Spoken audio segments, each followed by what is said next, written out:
వైసీపీయా TDP అన్నట్టుగా, పులివెందుల కుప్పం అన్నట్టుగా, YS Jaganmohan Reddy Chandrababu అన్నట్టుగా సాగిన ఒక జెడ్పీటీసీ ఎన్నికలలో టీడీపీ అద్భుతమైన విజయాన్ని సాధించింది. పులివెందుల జెడ్పీటీసీ ఎన్నికల్లో రెండు పార్టీలు కూడా విపరీతంగా శ్రమించాయి. ఒకరి మీద ఒకళ్ళు ఆరోపణలు చేసుకున్నాయి, ఒకరి మీద ఒకరు దాడులు చేసుకున్నాయి, అనేక మంది అరెస్ట్ అయ్యారు, ఒకరిని మించి ఒకరు డబ్బులు పంచుకున్నారు. సో ఈ రకమైన ఆధిపత్య పోరులో చివరికి టీడీపీ అద్భుతమైన విజయాన్ని అయితే సొంతం చేసుకుంది. సరే, టీడీపీ శ్రేణులు సంబరాలు చేసుకుంటుంటే వైసీపీ శ్రేణులు కొంత నిరుత్సాహంలో, నిస్పృహలో కొన్ని మాటలు అయితే చెప్తూ ఉన్నారు. ఇది విజయం కాదని, రిగ్గింగ్ చేసి గెలిచారని, తప్పుడు మార్గంలో గెలిచారని ఎంపీ అవినాష్ రెడ్డితో పాటు ఇతర నేతలంతా కూడా ఈ రకమైన కామెంట్ చేస్తున్నారు. కొంతమంది నేతలైతే ఎన్నికల ఫలితాల కంటే ముందే రిజల్ట్ని డిక్లేర్ చేశారు, టీడీపీయే గెలుస్తుంది అని. వైసీపీ నేతలే ఆ ఎలక్షన్ రిజల్ట్ని ముందుగా చెప్పేయటం అనేది కొంత ఆశ్చర్యకరం. సో హోరాహోరీగా సాగిన పులివెందుల జడ్పీటీసీ స్థానం నుంచి బీటెక్ రవి సతీమణి మారెడ్డి లతారెడ్డి అద్భుతమైన విజయాన్ని సాధించారు 6,000కు పైగా ఓట్లతో. వైసీపీ అభ్యర్థి హేమంత్ రెడ్డి డిపాజిట్ లేకుండా పోయారు. 683 ఓట్లు మాత్రమే హేమంత్ రెడ్డికి దక్కగా 6,000కు పైగా ఓట్ల మెజార్టీతో అద్భుతమైన విజయాన్ని మారెడ్డి లతారెడ్డి సాధించారు. విజయం సాధించిన అనంతరం ఎన్నికల రిటర్నింగ్ అధికారి నుంచి డిక్లరేషన్ ఫామ్ని అందుకుంటున్న దృశ్యాలు కూడా మనం ఎదురుగా దృశ్యాల్లో చూడవచ్చు. అలా అందుకుంటున్న సందర్భంలో తాను పోటీ చేసిన మొదటి ఎన్నికల్లోనూ ఒక అద్భుతమైన విజయాన్ని సాధించిన ఆ విజయ గర్వం, విజయ దరహాసం అనేది స్పష్టంగా మారెడ్డి లతారెడ్డి ముఖంలో కనిపిస్తుంది. ఈ విజయం నాది కాదు, ఈ విజయం పార్టీది, ఈ విజయం నా భర్త బీటెక్ రవిది అన్నట్టుగా ఆవిడ మాట్లాడుతూ ఉన్నారు.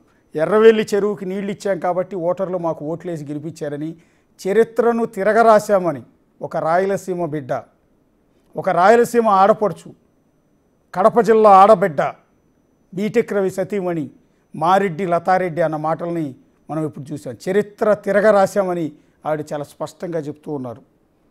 ఓటర్లు మమ్మల్ని అద్భుతంగా ఓటేసి గెలిపించారని కూడా చెప్తూ ఉన్నారు. గెలిచిన అనంతరం డిక్లరేషన్ పత్రాలను రిటర్నింగ్ అధికారి నుంచి అందుకుంటున్న దృశ్యాలని మనం ఒకసారి చూడొచ్చు. సో అలా అందుకునే సందర్భంలో ఆవిడ బహుశా టీడీపీ అధినేత చంద్రబాబు నాయుడిని, తన భర్త బీటెక్ రవిని ఖచ్చితంగా గుర్తు తెచ్చుకునే ఉంటారు. తెలుగుదేశం పార్టీ ఎన్నో ఎన్నికల్లో ఓటమి పాలైనప్పటికీ కూడా పార్టీకి అండదండగా నిలిచారు ఆమె భర్త బీటెక్ రవి. ఇదే క్రమంలో ఆయన మీద అనేక కేసులు కూడా నమోదయ్యాయి. ఆయన గతంలో ఎయిర్పోర్ట్ నుంచి చెన్నై వెళ్తున్న సందర్భంలో ఎయిర్పోర్ట్లోంచి అరెస్ట్ చేసి, చెన్నై నుంచి వేరే చోటుకు వెళ్తున్న సందర్భంలో ఎయిర్పోర్ట్ లోపలికి కూడా వెళ్ళనీయకుండా అరెస్ట్ చేసి తీసుకొచ్చి అరెస్ట్ చేసిన సందర్భాలు ఉన్నాయి. ఆయన పైన దాడులు జరిగిన సందర్భాలు కూడా ఉన్నాయి. ఎన్ని జరిగినా, ఎన్ని బెదిరింపులు వచ్చినా పార్టీకి అండగా దండగా నిలబడిన బీటెక్ రవి ఇప్పుడు ఎవరు పోటీ చేయడానికి కూడా భయపడిన సందర్భంలో, ఎందుకంటే పుత్తా చైతన్య రెడ్డి ఎమ్మెల్యే కూడా చెప్తూ ఉన్నారు, పులివెందుల జడ్పీటీసీ స్థానానికి తెలుగుదేశం పార్టీ నుంచి పోటీ చేయడానికి కూడా భయపడిన సందర్భంలో ఎమ్మెల్సీ బీటెక్ రవి తన భార్యను నేరుగా బరిలోకి దింపారు. ఏమాత్రం తొనక్కుండా, బెదరకుండా, అదరకుండా భార్యని దింపి 6,000కు పైగా ఓట్ల మెజార్టీతో గెలిపించారు. కడప జిల్లా ఆడబిడ్డ, రాయలసీమ ఆడపడుచు మారెడ్డి లతారెడ్డి ఒక అద్భుతమైన విజయాన్ని తమ పార్టీ అధినేత చంద్రబాబు నాయుడికి, నారా లోకేష్కి ఆవిడ అందించారు. విజయం సాధించిన తర్వాత మారెడ్డి లతారెడ్డి డిక్లరేషన్ ఫామ్ తీసుకుంటున్న దృశ్యాలను కూడా మనం ఎదురుగా దృశ్యాల్లో చూడొచ్చు. డిక్లరేషన్ ఫామ్ తీసుకున్న తర్వాత మారెడ్డి లతారెడ్డి బిగ్ టీవీతో మాట్లాడారు. ఒకసారి ఏం మాట్లాడారో చూద్దాం.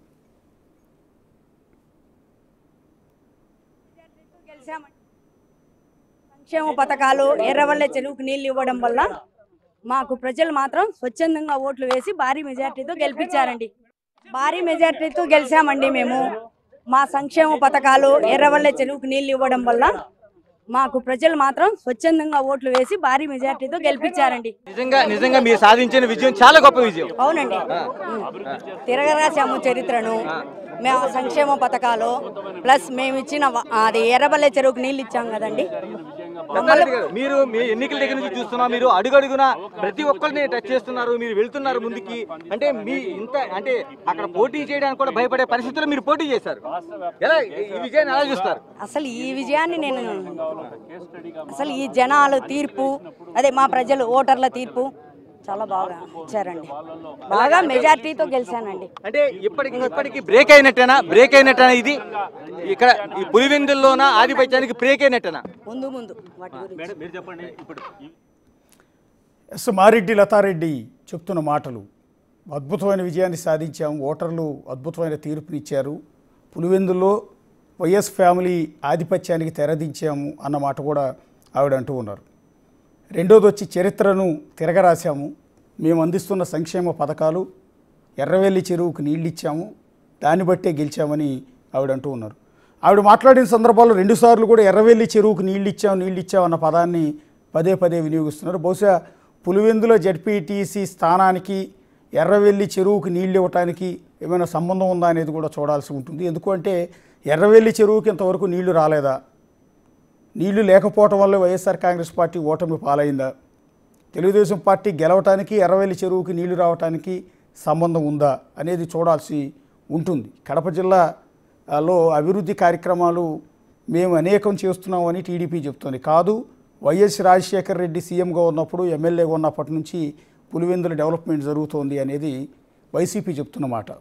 సో ఈ ఎన్నికల్లో విజయం తర్వాత మారెడ్డి లతారెడ్డి మాట్లాడిన మాటలు చూసాము. అలాగే వైఎస్ఆర్ కాంగ్రెస్ పార్టీ కూడా దీని మీద ఇమీడియట్గా రెస్పాండ్ అయింది. ఎన్నికల బాధ్యతను మొత్తాన్ని కూడా తన భుజాన వేసుకొని